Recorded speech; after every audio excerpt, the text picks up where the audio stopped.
Concrete testing में cube filling, जिसे कास्टे भी कहा जाता है, एक बहुत ही महत्वपूर्ण प्रक्रिया है।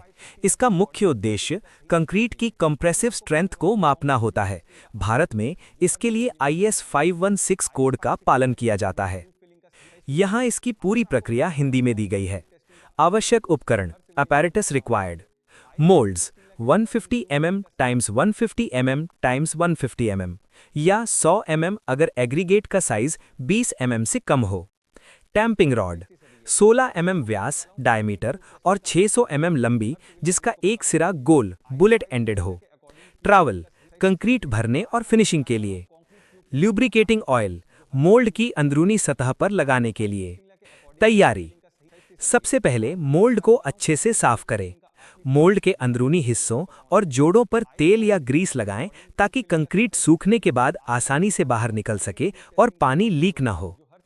भरने की प्रक्रिया, IS कोड के अनुसार क्यूब को 3 परतों लेयर्स में भरा जाना चाहिए।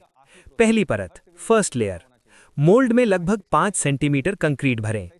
टैंपिंग कंपैक्ट करना, टैंपिंग रॉड से पूरी सतह पर 35 बार मारें, ध्यान रहे कि रॉड नीचे तक जाए। दूसरी और तीसरी परत सेकंड एंड थर्ड लेयर, यही प्रक्रिया दूसरी और तीसरी परत के लिए दोहराएं। हर परत को 35 बार कॉम्पैक्ट करना अनिवार्य है।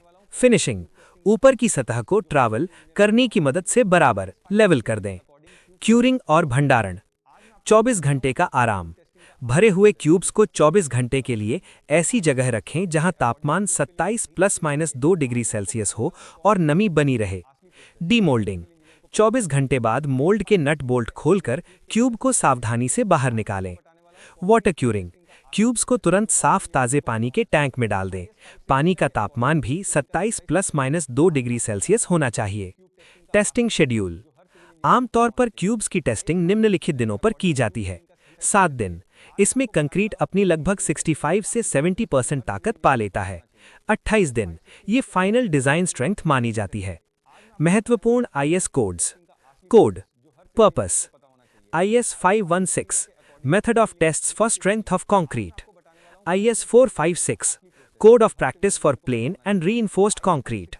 IS 1199 methods of sampling and analysis of concrete.